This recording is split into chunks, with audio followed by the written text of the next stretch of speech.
Okay, sorry. I'm not used to Zoom. I'm used to Teams. Hôm bữa ta có hiểu sao? Oh, I am now recording. Go ahead, Joni. Sorry about that. Awesome. Welcome. We are so glad you were able to join us today for our second annual Back to School Kindergarten 2000 and students. And we're hoping that this one's going to be the real go. Wow. So I'm going to have you, you're here. It is January 13th. We are bringing back our kindergarten students. Là bạn đi học là thứ hai hả? 18th. And we're really excited to have you here today to hear some things. So here's, can you go to the next screen, Alyssa? Yes. And if all of our families could mute. Yep. So here's our meeting norms. If please mute your microphone. So thank you so much so everybody can hear. If you have questions today, please put them in the chat. Alyssa's going to be watching the chat, and if there are questions that seem to be repeated, we'll address them within our presentation. If there's some that are just kind of one-offs, we will get back to you and we'll gather those questions and we'll send out some kind of a communication. If we don't answer them today, that we'll answer them in some kind of communication, either our family bulletin on Sunday or through another reminder. Question, Joni, Miss Hall, is there gonna be some type of translation for the parents that are here that only understand Spanish? We didn't do that today, but Alyssa might be able to take some of the salient points later on and make up a PowerPoint that is in Spanish that we could possibly send out. Thank you. Yeah, for today, we were on a pretty big time crunch. Okay, the meeting will last from 2:30 till 3:15. Again, questions in the chat box, please. And we will follow up later. You can always email either your teacher or Alyssa Farias, our assistant principal, or myself if you have other questions. There we go. Our agenda today, this is the things that we're going to cover. We're going to talk about our main points of our kinder return beginning next Tuesday, the 19th, drop off and pick up procedures, our schedule for return to in-person learning in a hybrid model, our safety and health guidelines, and also support for you, the family, in ensuring that this is a smooth transition. All right, so first thing, this is something that is not new, really, but is definitely something that is a point that we need to take care of. You need to please, as families, make sure that your child is up to date on their immunizations, sorry, and those are not COVID immunization, but all of their other childhood immunizations, as well as if your child has a healthcare plan. Not everyone has one of those, but if your child has some impactful health issues that they require a healthcare plan, those need to be updated and on file with our nurse, Latoya Belize. And she has been making phone calls and sending out communications to all of our families that need to send those in. So please pay attention to that. We currently have several students on our list that won't be able to return to in-person learning because their immunizations are not up to date or their health care plan is not up to date. If you have questions about that, you can contact Latoya Belize, our nurse, and she will let you know if you're impacted by that. If you have not heard anything from her, you can assume that your immunizations are up to date. Our students will need a backpack every day, just like usual. You can also bring your own lunch. Your student can bring their own lunch, or they can have school lunch. They can also bring a water bottle, which will be able to be refilled at our drinking fountains during the day. Big thing, mask has to be worn all the time. Recess time will be the exception. When they are outside and 6 feet apart, they will be allowed to remove their mask. The teachers will be, again, working with kids to build up their stamina. So they might be taking more short outside recess breaks during those first few days with little mask breaks as the kids get used to wearing their masks for long periods of time. Please put your child's name on your mask somewhere. We're going to provide a strap that they will attach to their masks so they can just take it off and let it hang with snaps. And we'll provide that to them that they can have at school every day so we don't have to keep track of setting them down places. And that's a little bit better safety precaution too. Students and staff will remain 6 feet apart during the day. Our building is still closed to the public. And so if you need to come into the building or speak with our office staff, we first will make every attempt to be able to take care of any kind of issue or problem through a Teams meeting or phone call. If it's absolutely necessary for families to come in, we'll need to make an appointment, and you will have to fill out a survey before you come in. But the building is closed to the public, so only coming into the building by appointment only, and you can call our main office number and set up an appointment with Autumn Falk, our office manager, or Amber Smith, our data secretary. This one is the big one, and I know this is the one that's keeping me up at night, and it's causing me most angst. We are so excited to have our kids back in school, but there's a big ask from you families is you have got to register for your family app, which we've actually registered everybody, but you've got to check your email and finish the completion of it. And every single day your child comes to school in person, you have to do the health survey for them before they get to school, before they can enter the building. It takes about 20 seconds, 35 max. There are good directions. We made a video. We've got lots of support to get you on there. But the way I look at this is it's a new thing to add to your morning routine. Absolutely. But there's good reasons for it. It's to keep your child safe and healthy, to keep our staff safe and healthy. And it's also to make it expedient on the part of school, of getting to school and beginning to do the things that we're supposed to be here for, is to get to the learning and not having to spend lots of time making phone calls home to parents to try to get an adult on the phone so that we can make sure that the student is healthy and safe and ready to be at school. If you do this at home, it will make it such a better transition for your student straight into the classroom and straight into learning. If the child's health survey is not done when they get to school, they won't be allowed to get out of the car if you are doing drop off with your student until that's done. Or if you're a walker and they come to school with an adult, that will have to do it before the adult leaves. Students who are arriving on the bus, if the health survey is not done, then they will be taken to, right now our location is our gym where we have tables set up, and the kids will have to sit 6 feet apart at a table until we can get an adult on the phone that can verify that all of the questions are answered. So it just really is very, very big deal for you to be able to make sure that by Tuesday morning, if your child's cohort A, or Thursday morning, if you're cohort B, that you understand how to do this health survey and that you're all registered to do it. Again, we've got phone numbers at the end for you to call if you need support with this. And you do have to do it the day of. I saw the question of, can we do it the night before? I need to go in and look, because they did add a feature to what I can see, and that's a calendar that you click on the date, you would be able to do it at 12:01.01 seconds of the morning if you work a night job, or you do it after midnight. But I'm not sure if you could do it before midnight. I'm going to need to check on that. So that'll be a question that we'll send some communication out about. Let's see, our in-person learning, the school day will start at 9:45 and it will end at 3:20. And we are asking that, and we're gonna go through this a little bit later, but we're sticking to 9:45 and pick up at 3:20. We have got to have students at school right when school starts and leaving the campus right when school ends. And we'll go over that a little bit more later on in our presentation.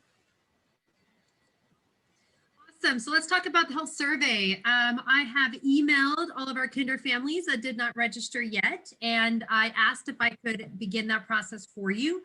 I was thankful that all of you, that no one didn't want me to do that. So I took your primary email and file and I simply registered for you. And in my email to you, I gave you these links here, which give you the link to the app and a how-to video. I'm going to follow up with another email today for families who need to take the next step and haven't done so yet. You might also notice in Schoology that we're kind of doing a countdown of what % of our kinder families are left to have registered. We're at 52%, a little over half. We need to get to 100% to ensure that we have a quick, speedy, healthy drop-off each morning. If a family member doesn't have the survey registered for yet, we have to hold off and get that done before we can move the line forward. So what I want to show you is this. I took the email that was in our system and I registered you. Then you should have gotten a follow-up email, which looks like this. And I want to highlight it because as a parent of a kindergartner, I didn't know that the email doesn't come from Tacoma. It comes from invites@microsoft.com. So don't look for a Tacoma email address. It's a Microsoft address. The other thing that's goofy about this is when you get the email, it says click the get started button below. There is no get started button. Threw me off for a second. And then I realized I needed to click here, accept invitation. Click that, you're good to go. If you did not get this email, then the email we have on file is not the correct one. If you can register yourself, then you can go ahead and use whatever email you prefer. So it's pretty easy. It's on the Tacoma Public School website. And I'm going to pull that up really quick. So if I'm here and I'm on the Tacoma website, it's right up here at the very top. We're going to see it says family app right there. Family app. All I have to do is click on that and it takes me straight to it. I hit register, pop in the email address that I have on file for myself as a parent here in Tacoma, what I used when I filled out my child's registration. If you've changed the email address since then whatever we have on file for you. So I would type that there and then send invitation. That's when I go to that email and look for that accept invitation email and you are registered. It's that easy. One thing I will point out is when you go here, it's not an app. It is not something you can go to like on your iPhone to the app store to put on your phone. So what I've done as a parent of a student here in Tacoma is I went ahead and saved it on my home screen of my phone. And it's pretty easy to do. When you go to the website on your phone, you can save it to your home screen. So that way I can access it right on my phone and don't have to log in every time. So I went to Tacoma Public Schools website. There it is. And right at the bottom here, I just tell it to add it to my home page. And the options are right below. And then you can easily click it right on your phone. I'm happy to show you that when we do our dry run tomorrow or on the first day, so we can get things rolling and smooth after just a few days of kids coming back. So there is that. Okay, so let's talk about coming back to school. What is this going to look like? Students cannot be dropped off earlier than they cannot be dropped early. Doors will remain locked until 9:45. We will not open our building doors until 9:45. That's when the building day starts for in-learning for our students. And so the building just remains locked until then. For the upper gate for families who are driving on, we'll close it at 9:30 as we set the parking lot up for cones to have kind of a nice safe drop off. We'll open the gate up again at 9:30 for you to begin to drive on. You will remain in your cars until 9:45. There will be no adult supervision outside to get your children until 9:45. Again, as we said, the building is closed, no access. You cannot come in to the building unless it's appointment only. And we're asking for no appointments before 10 o'clock unless absolutely necessary. When you drop your kinders off, you cannot come in the building with them. We're going to have tons of staff outside. And the good thing is you guys know your kinder teachers because you've seen them every day and they'll be at their doors waving their hands. The kids are going to see them. They'll see Joni, they'll see me. They'll see a lot of staff outside when they arrive on the first day. If you arrive late, after we've done the drop off, we have contact information on the front door. Feel free to call one of those phone numbers and our office staff will help you. Now, I'm a parent of a kindergartner. I want a picture of my kid on the first day. We have it set up for you. We built an awesome photo booth and we have a sign per kid that says first day of in-person learning for kindergarten. And we're going to take their picture for you. And then we're going to provide that for you printed. So you will have the memory of their first day. So no need to get out of the car to do that. And they're going to take their sign home. So if you want more pictures when they get home, you'll have that sign available for you. Click into the next slide. Okay. So be safe, drive through. As I said, must remain in your car. No one is parking and no one's walking out of their cars. It's going to be one-way traffic around the parking lot. Staff member will come up and will ask for the student's name. We'll check that they've done the COVID survey. If they've done it, we'll get them out of the car. And then families are welcome to leave at that point, and the child will go straight to their classroom. Again, the kindergarten teacher will be right outside of their doors waving, ready to collect their kiddos. Drop off, come on up. We have a big blue sign that says walkers right by the small playground. Everybody must be 6 feet apart. Once you drop your student off with our staff members by the small playground with the big blue sign, go ahead and leave the school grounds after we've checked that the student has their attestation. We ask that you do not leave until we verified that your child has done the COVID health survey. It's a quick thing. We do it digitally right on our devices, type their name in, and we look for it. So in the morning, this is a little different than maybe in past years. We have 3 stations where students will be arriving. Drive-through, the upper parking lot, walkers, and bus. There's no valet. Everybody is drop-off. Everybody will get a number and everybody will remain in their cars. As I said, a staff member will come to you, check the survey's been done, student will exit and head straight to the teacher. Walkers, same thing, up to the small playground, and we'll get them inside the building once we've checked they have their survey. And buses will be to the main entrance as always. And afternoon pickup will look pretty similar. Families will drive through the upper parking lot just as they did to drop their child off in the morning. We will have attached a valet number to your student's backpack. And we're going to talk in just a moment about a tomorrow opportunity to practice this, where we can then assign you a number. So all you do is you pull up afternoon and you say number 33, we match your number to your child and we give your child to you that way.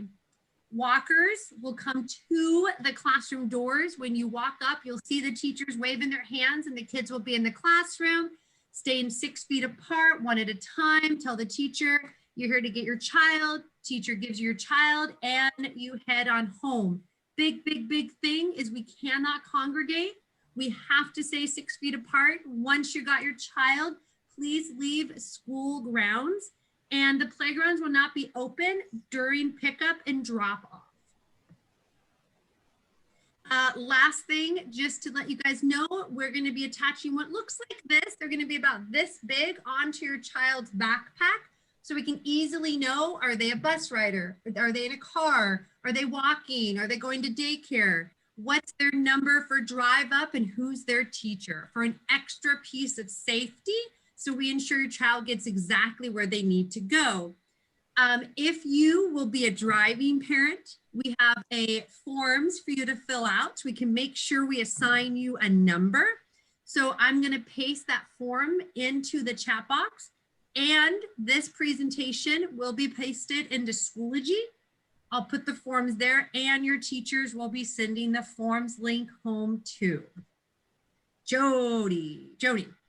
Okay. There are a few questions in the chat that Alyssa, I'm gonna have you take a look right now, and I answered a couple of them. I'll go over this one and then we'll maybe answer some of those questions in a second. Bus rider, if you have a bus rider, your child is going to be required to wear a mask on the bus. We'll be reducing close contact according to guidance from our health authorities. The students will be kept as far apart on the bus as is possible. And if there are members of the same household, so if there are siblings, as we bring back more students to school, if their siblings, we'll ask that they probably sit together if need be. For our kinder return, we don't have a whole lot of kinders riding the bus. And so students should most likely be able to have their own seat on the bus and then maybe even be spaced seats apart. As we bring first and second grade back, it will be a little bit more students on the bus, but we will definitely keep them as far apart as possible. And the bus drivers have all been trained in that. There is a cleaning protocol in the buses. After each load of students, the bus driver cleans thoroughly by spraying down the whole bus with the disinfectant that is approved by the health department and the district. And so every time a group of students is let off, every school has disinfectant supplies available outside for the bus drivers. They pick those up and they clean down the buses. We've currently have 9 students in our developmental special ed class that have been attending school for the past few weeks. And so I've seen this in action every day because we do have bus riders there, and the bus drivers are diligent about cleaning that bus out after every single group of students. So know that if your student isn't the first group in the morning, that the bus will have been cleaned, and then it's cleaned again at the end of the day. The bus schedules will be ready this week. If you have not got a phone call from the transportation department and you feel like your child should be riding a bus and you've shared that with us, it could be that they just haven't gotten to you, but you can call Amber Smith, our data secretary, or Autumn Falk, or you can call transportation as well. But I'd first start with Amber and Autumn, and they'll look into and make sure that you're on the list of students who you should be getting the bus. I know we had a couple of people, a couple of families that thought their child would be able to ride the bus, and they're actually not within the service area of the bus. And so hopefully that's been rectified. That's next slide. All right. Do you see anything in the chat that we need to address? I know that one question was, our family already has a valet number. We're starting over. This is going to be all new because the valet system is different. If you are driving your child to school, and that's what you're going to do most days, well, every student's going to get a new number now. But and so it's going to be different than valet was, because when people would sometimes come and park in the parking lot and then walk over and get their child. So yes, look for a new number. And then when we bring older siblings back, a whole family will have the same number again. I think for our families that have older siblings that have attended Blix, this is going to be a change because in the past, there's been a big sense of many people would pull into our parking lot a little early. When the kids came out, they'd get out, walk across the driveway, talk to teachers and families. We just can't do that this year.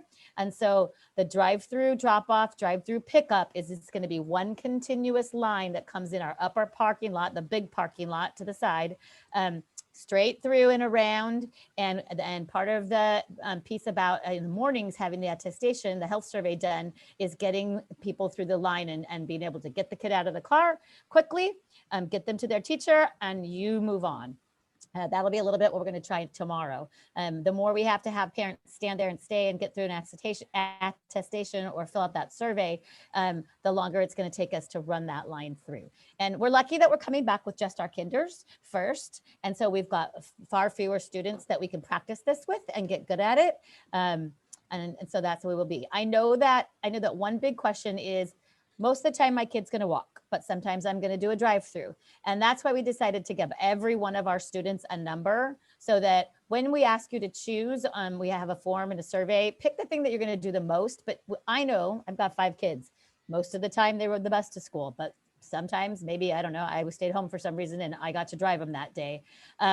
And so you can let us know what you're going to be doing most of the time, but we know that sometimes you'll drive through, and today is kind of an odd day and you'll be dropping off your kid or asking for your student from the drive-through rather than picking them up right out in front of the doors. We've thought that through, and we're just going to have to be a little bit adaptable on that because it's not going to be perfect world. So that's why we did decide to give every child a number.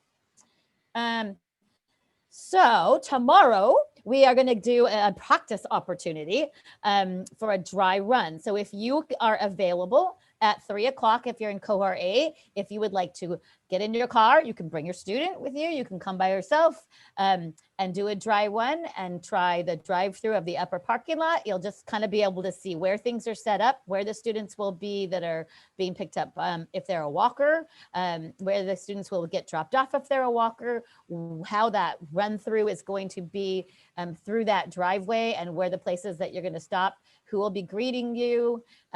You can just do a little bit of a practice. It's good for you to do the practice and see where everything's set up. It's going to be good for us to see what this looks like.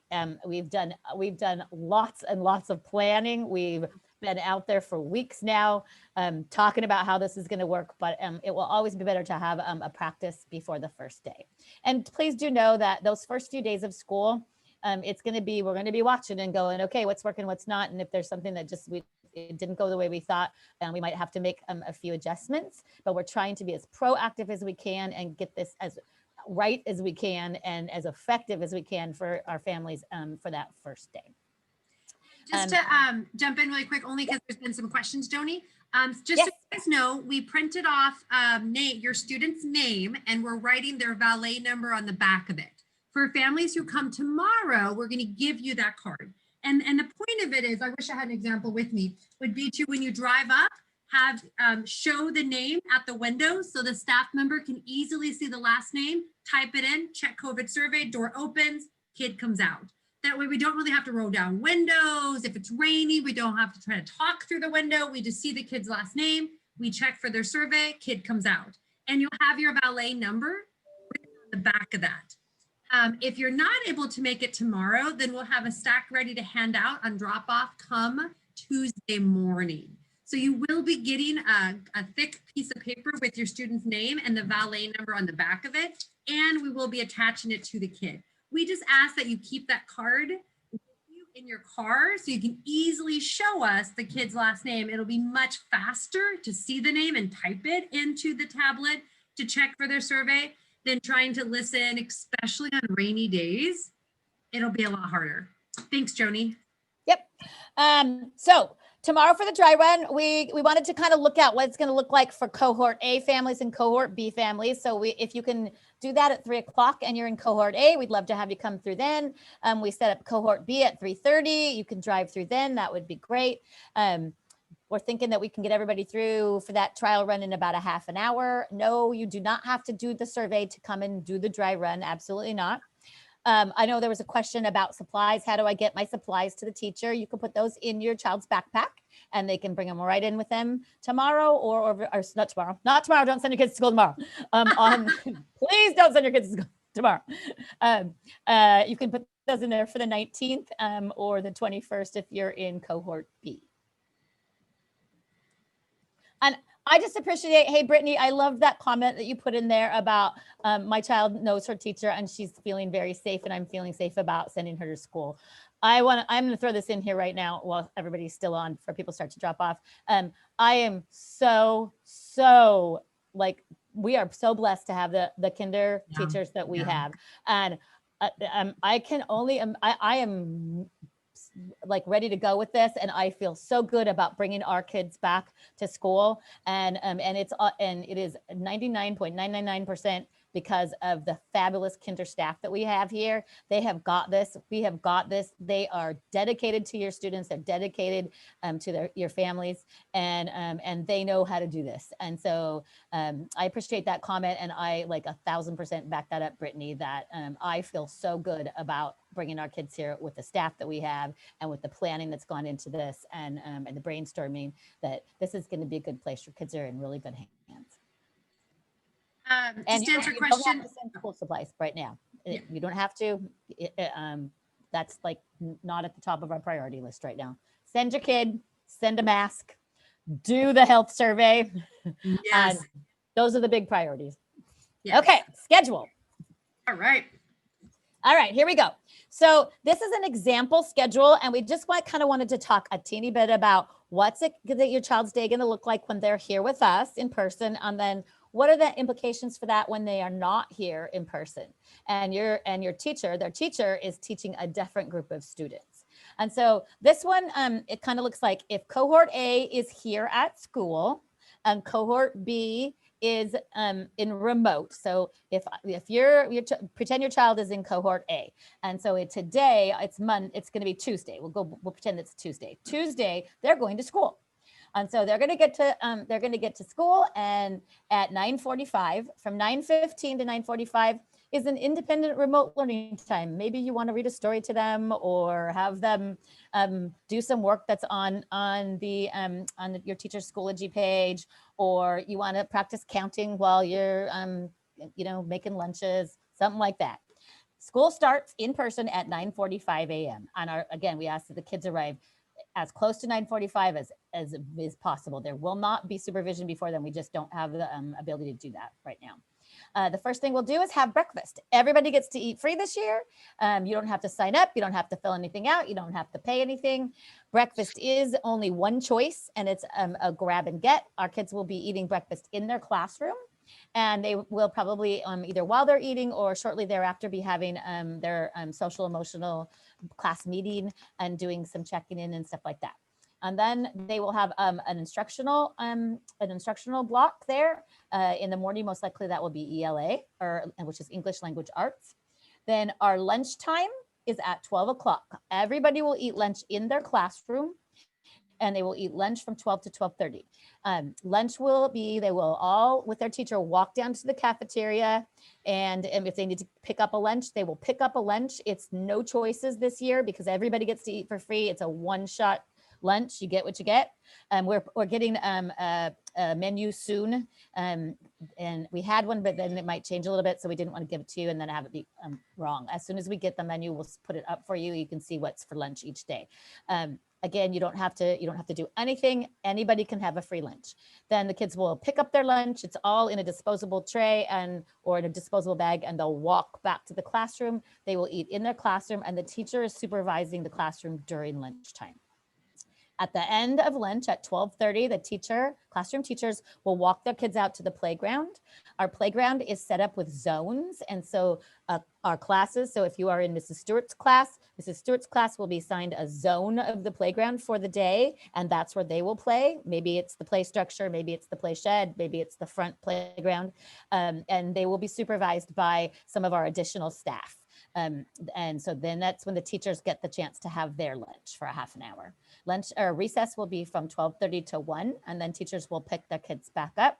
Again, during the recess, they will have the chance to take their masks off as long as they're staying 6 feet apart from each other for the majority of the time. Our playground equipment is cleaned on a regular basis according to the health department guidelines. So that's that. The kids will come back in. Then there will be a learning block in the afternoon that includes some math and some science and social studies. Our teachers have a schedule that then they will take kids out for a short recess in the afternoon that they supervise, and they will be using that same rotation. So they're playing in the same place, and so that there's not cross contamination between cohorts. 24 hours is enough over the night and the next day to have a new group then move. So your kids will get to have an assortment of playground places to play. And we also have some brand new toys that will be just for their class too, that they'll be able to have. From 2:55 to 3:10, it's going to be a wrap up of the class and another class meeting. And then at 3:10, we will start dismissing students to either the bus or out to be picked up either through drive-through pickup or through walking pickup. And then you go home, and our teachers have some planning time at 3:25. And your students can then go home and either practice their homework or do some reading of stories or some of that independent remote learning. So the implications for if you are a cohort B student on a Tuesday is that you don't have access to your classroom teacher because she's teaching cohort A. So the teachers will be putting all kinds of assignments or work on their Schoology that kids can access. They'll also be sending things home either on Tuesday or on Friday that kids can be working on, which would be maybe learning packets or their math book papers. Some things will be coming home on their second day of their in-person learning that they'll want you to be working on with their child during the days that they are independent learning. We'll also be having small groups with interventionists possibly, and you will also be spending some time with our specialists, your PE and music teachers, and Alyssa will talk about that in just a bit. So you can kind of look at that. I'm not going to go over the whole schedule there. This is an example schedule We know that when your student is home with you all day or with whoever's taking care of them, that this might not meet your needs. There's flexibility in that. It's just a schedule there. And if you want to try to mirror what their schedule looks like during their in-person days, or if you, are somebody who really likes to have that schedule posted and things all kind of to happen in the same each day, we've got that to use as an example. We're going to talk about PE and music in a little bit, and that's why, and we'll talk about that in just a second, Kat. And we did that for a reason, actually. All right, next slide. I talked about this a little bit about this, so I'll go quickly here. All the meals are free. Everything's free. Kids can eat free. We're not going to make them eat it. Believe me, that would have been a problem for me.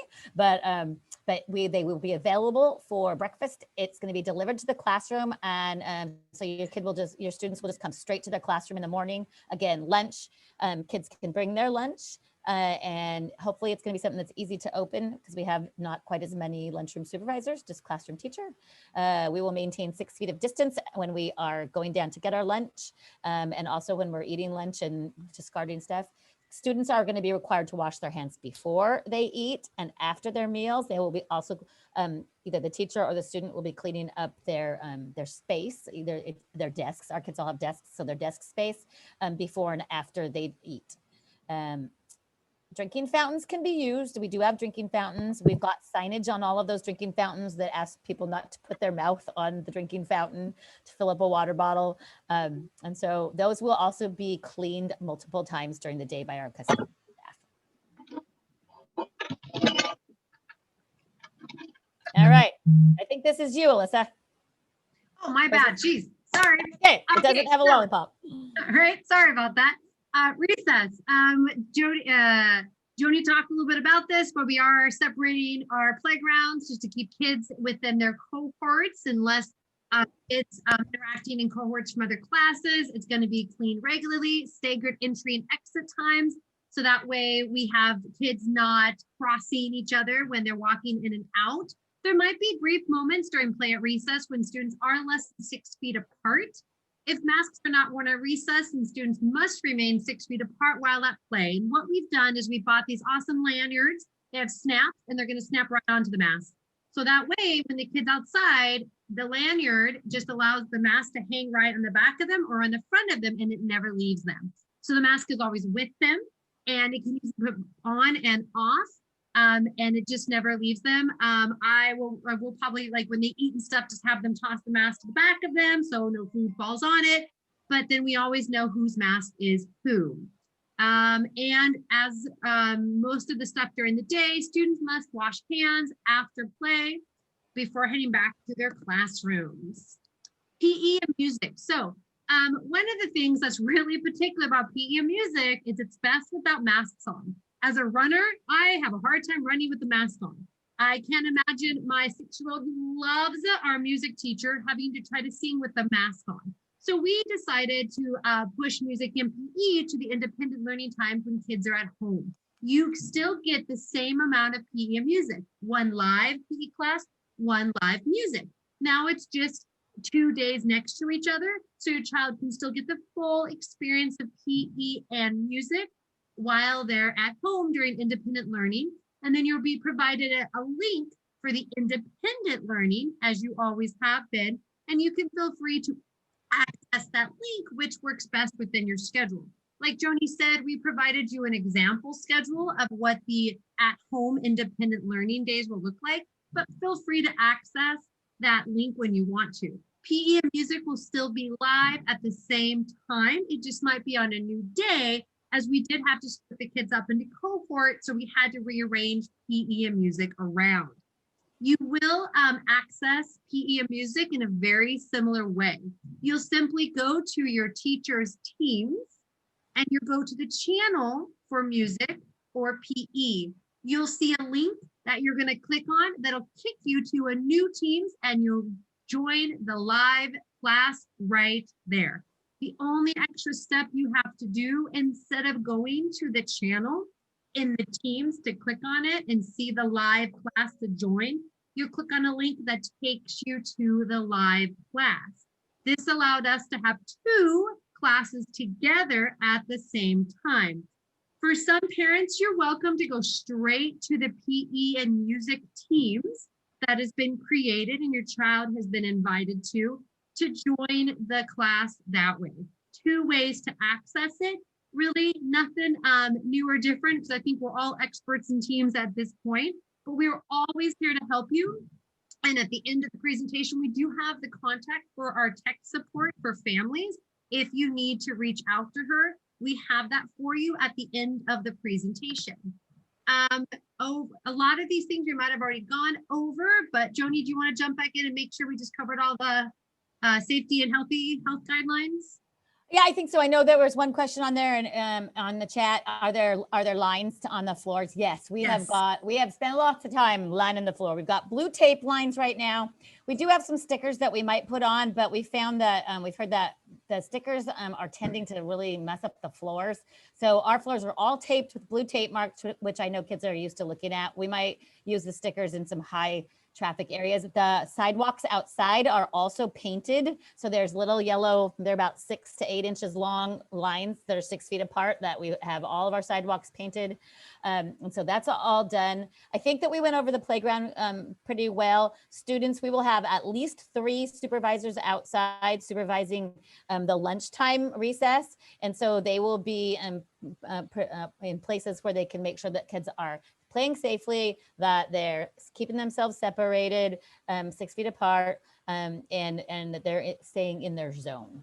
That's definitely taken care of. Otherwise, they can play, like they typically would in a not COVID environment. It's just the staying in your zone and keeping each other a little bit apart. And that you guys can help us with that, with talking to your child about what does it look like at recess. You still need to stay kind of away from your friends a little bit. You can still talk to them, you can still run, you can still play, but you just can't be hugging on them and loving on them. And I mean, our kids love each other. I know how much they like to do, run around and hug each other, but that one's just got to be, we got to save that for a few months from now.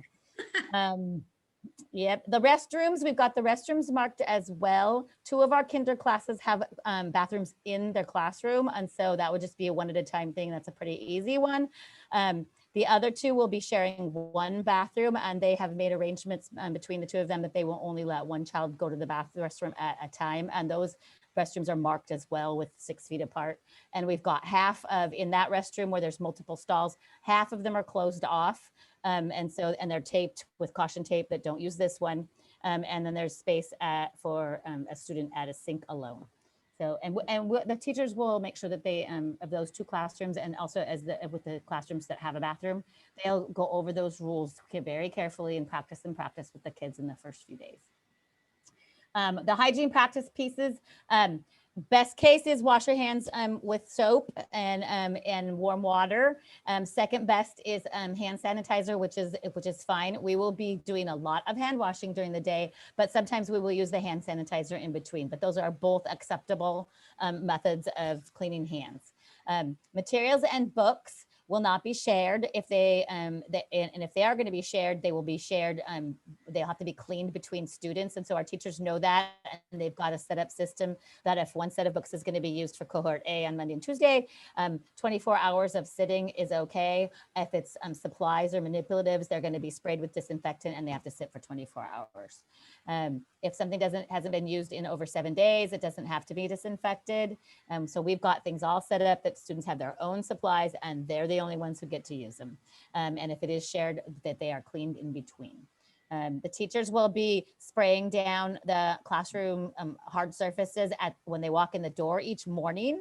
And then they will spray them down again when they walk out the door at night. And then our custodial staff will be doing deep cleaning of every classroom as well as common shared areas every day. And during the day, they will be cleaning multiple times high touch areas, such as those drinking fountains and door handles that multiple students might be visiting, as well as possibly the bathroom that is the one bathroom that's a shared bathroom with those 2 classrooms. All right, guys, we got just 2 slides left. We threw a lot of information at you, but the top 5 things to know for day 1. Know your student's cohort. We send out phone calls, emails, and text messages about what cohort your child is in. If you do not know, your kindergarten teacher can let you know.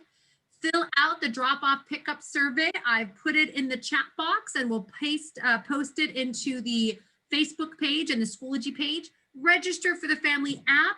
Get that done. I'm going to check soon to see where we're at on that. Let's get 100% of you registered. Look for the email because I've done it for you. Or if you did not get the email, we probably have not the correct email address and file. Practice mask wearing with your kids. Have them wear it around the house and whatnot to get used to it. And just remember, school is 9:45 to 3:20. Joni, the principal, myself as the assistant principal, and a librarian tech support, we're here for you guys if you need anything. Joni, anything, final thoughts? Oh, I know there was one in the chat, one question about if we have an older sibling walking the child to school, will they be excused for being tardy to their class? Just let the teacher know of your older sibling and let them know that my fourth grader is walking my kinder to school on Mondays and Tuesdays, and they might be a little bit late as they get back over to the house, and just let those teachers know. If you have any issues with that, you let me know. But give the teacher of your older siblings class just a little heads up, and that should not be an issue. There was one question in the chat box, Joni, about making an appointment to tour the school. Okay, so I wish that we could have tours for everybody. So here's what I thought. I got this, and I heard about this earlier today or yesterday. And so Alyssa is a pro at making videos. And so she doesn't even know this. I hadn't talked to her yet. So this is my plan, is that we are going to go with what happens in COVID. How do you do things different? So we're going to do a video tour of the inside of Blix for you, especially if you're a family that doesn't have siblings and you haven't been inside. We'll do a video tour. We'll try to get that done by tomorrow. I can't promise you that it would be an award-winning Paramount picture video, but it's going to be, but it'll show you what the school looks like, where your kids will be going, and what your classrooms look like. Again, we'll also be doing some pictures. I know your classroom teachers will be taking some pictures of your students on the first day in action in their classrooms and emailing those to you. And so you'll be getting some of those. You'll see some candid shots, and you'll be able to see a little bit what the classrooms look like as well. But we will definitely do this little video tour of Blix for our new kinders. And that's the way we'll set that up for right now. We just really, otherwise it's one person, one person, and we let everybody, and that's the only fair thing. And that will be it will be opening it up to too many touch points and really raising our risk. So hopefully that's gonna maybe assuage your feelings a little bit until we get to a better place with our numbers and that stuff. And I just want you guys to know, as families, I don't know all of you, I know a few of you, but I do want you to know I have 5 kids. My kids are big now. My baby, I'm putting her on an airplane and sending her back to college as a sophomore on Saturday. And I was supposed to go with her and move her in, and I can't at this point, and it's breaking my heart. So I get where you're at in sending your baby to school without getting to walk in the door with them on the first day, without getting to stand and shake their teacher's hand and make sure that they're okay in their desk, and that you know where their stuff is going in their cubby and all that. I get it. This is hard. It's really hard. And especially if this is your first baby. And so we know that we're going to do every single thing that we can to get you as much of that experience through a safe way as possible. You've got a kinder team that is all about that. They've got so many ideas up their sleeves for how to make you a part of your child's first day. I know that I have 3 Joji children, my children's babies, and one of them's first day of kindergarten was Monday. And I was like, I can't believe that you don't get to go. And his mom sent me pictures, and it was awesome. And so I know that our teachers are going to do, don't tell his school this, but an even better job of making you a part of that first day. And he had a blast, and he was just fine. So do know that we understand that this is hard, and it's okay to go home and cry. Yeah, find somebody that can cry on their shoulder when you walk away, and know that you would have cried anyways, even if you got to come in the building with them. But we're really, really glad to have our kids back, and we've been waiting a long time for this. So know that we're making it special, and we'll take very good care of them. We know you're their they are your very, very, very most precious cargo, and we will handle them very carefully. And just to kind of wrap up, I will stop the recording in just a moment. I will paste the recording in a little bit with the PowerPoint presentation, the recording, link to the survey into Schoology and our Facebook page. And to access that there, I'll get the video up by probably tomorrow. So you guys can also look for the video link. I'll upload it to our Glix YouTube channel, and I'll paste the link right into Schoology and Facebook. So you will be able to access that. I'm going to go ahead and stop recording at this moment.